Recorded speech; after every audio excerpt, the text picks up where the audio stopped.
As an out-of-state first-year student at Florida State University, I've already created some wonderful memories and met some amazing friends. But while part of my time is spent at various events and classes, a lot of my time here is spent in the residence hall. After all, your dorm is going to be where you sleep, shower, do homework, and so much more. This is my home away from home, Jennie Murphree, a historic dormitory located in the heart of campus. So today, I'm taking you on a full tour, my room, the common areas, and the quirks that make Jennie Murphree such an amazing part of campus life. Let's check it out. Established in 1921, Jennie Murphree Hall is over a century old. Only a few other residence halls are older than Jennie, namely Bryan and Broward.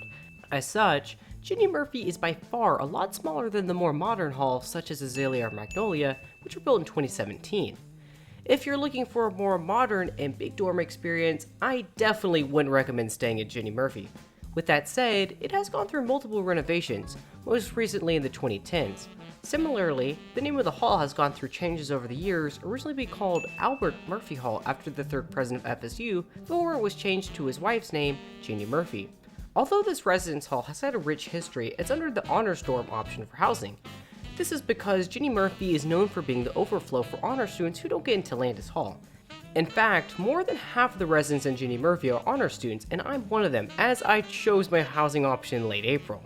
Unfortunately, this has given Jennie a bad rap in the Florida State community, but is it really justified? Let me show you my room, which is located on the 4th floor. My room is a suite double with a shared bath, and this is how most rooms are like in Jennie Murphree. First things first, let's talk about the size. Cozy, but you can make your own with a little creativity. My room is about 225 square feet, and to put that in comparison, that is about the average room size in Jennie. Sure, there are larger suite doubles, but it isn't going to be much bigger. The only noticeably larger rooms will be the tripler quad rooms, which can reach up to sizes of 300 to 500 square feet. Compared to Landis Hall, the other honors dorm, they are slightly smaller than Jennie rooms, as most of the suite doubles on average will be closer to 200 to 220 square feet. Furthermore, Jennie only houses around 300 people, whereas Landis houses about 400 people, which will be important to know later. These 300 people are housed on 6 separate floors, but luckily for me, my room is on one of the higher floors, meaning I'm far away from the busy entrance and loud lobby. As for amenities, well, there isn't a whole lot. You've got a simple closet that I measure to be 15 by 34 inches, which surprisingly fits more than you'd think. Next to the closet is a mini fridge that actually can hold a decent amount of storage. It's got a small freezer which is chilled and a fridge that can hold a lot of items. Each roommate will also get their own desk, and mine is facing towards the windows, providing a stunning view of Convocation Way. I often gaze out of these windows and admire seeing people bustling to their classrooms or seeing the trees sway in the gentle breeze. However, not all views are created equal.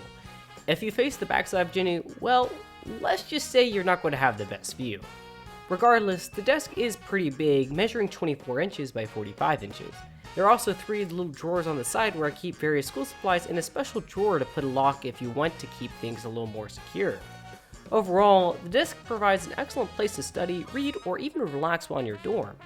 Moving along, FSU provides you a bed, which is merely a fur mattress. These come with the classic dorm charm of being uncomfortable, so make sure you bring sheets and covers to make your bed a little more cozy.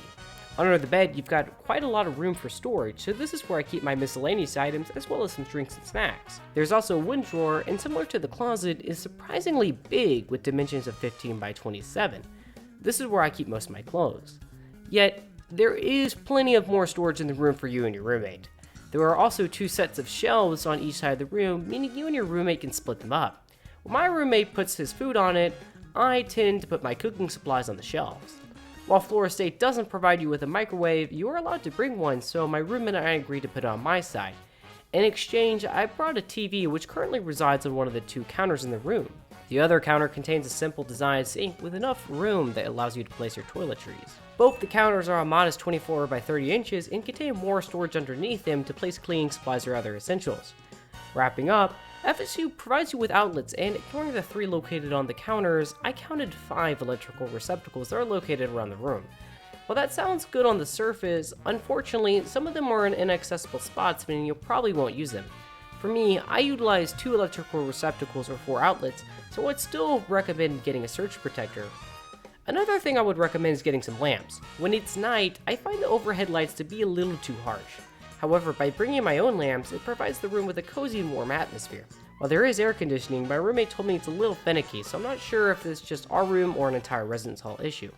Moving to the bathroom, there isn't a whole lot to talk about. You have a toilet and a modestly sized shower, but you're going to need to bring a shower curtain. The biggest thing that jumped out at me though is the floor. Oddly, the floor in the bathroom is made out of wood, which is different from the rooms which have tile-less flooring. I'm assuming that was changed during renovations, but I have no idea. And that's basically it. Our room is pretty much your standard run-of-the-mill setup here at Jennie Murphree, and there's really nothing out of the ordinary. After checking out a few other rooms in the building, it's clear that there's not much variation aside from how people decide to decorate or organize their space. But besides the rooms, what else does Jennie Murphree offer? Surprisingly a lot. Located on the second floor, you've got the main lobby. The lobby is the first thing you see when you walk in, and it's got that classic college dorm vibe. Lots of couches, a ping pong table, and a billiard table. Yet, I think the lobby's just okay, and there are definitely nicer lobbies such as the one found in Bryan Hall.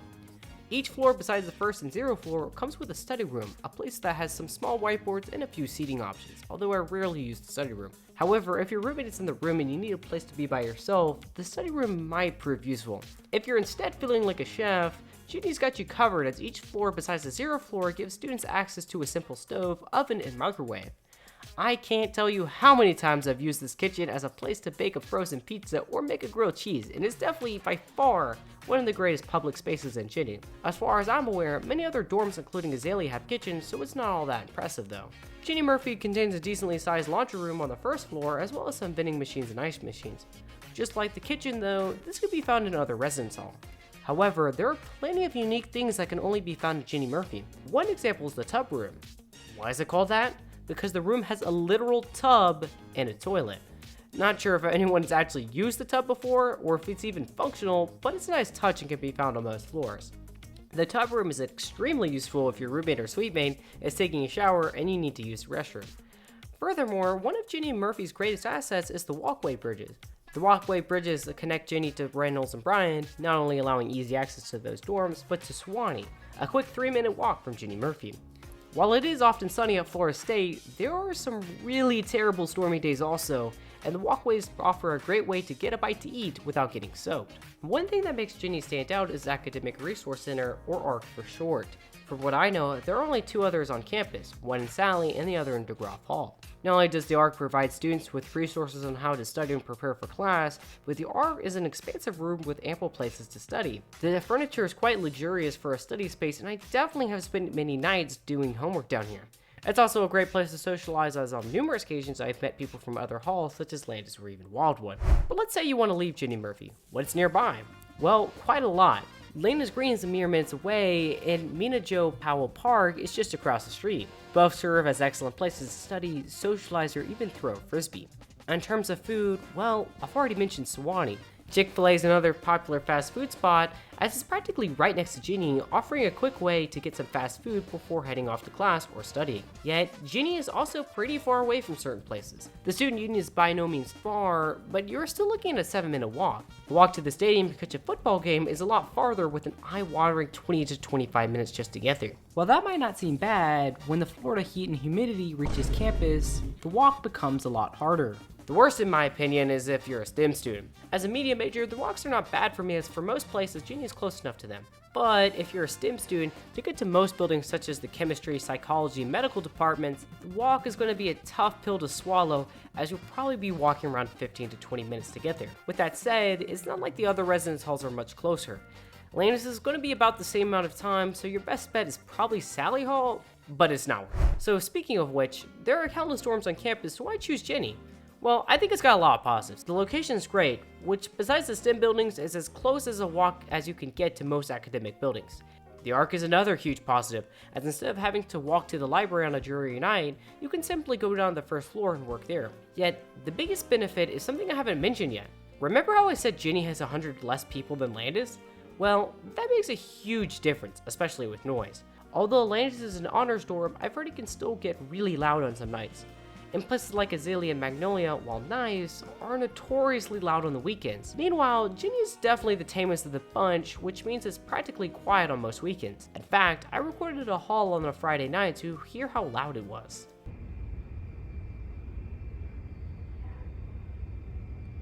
Now, I don't mind people partying and all, but Jennie is great if you've been studying and need to go to bed early.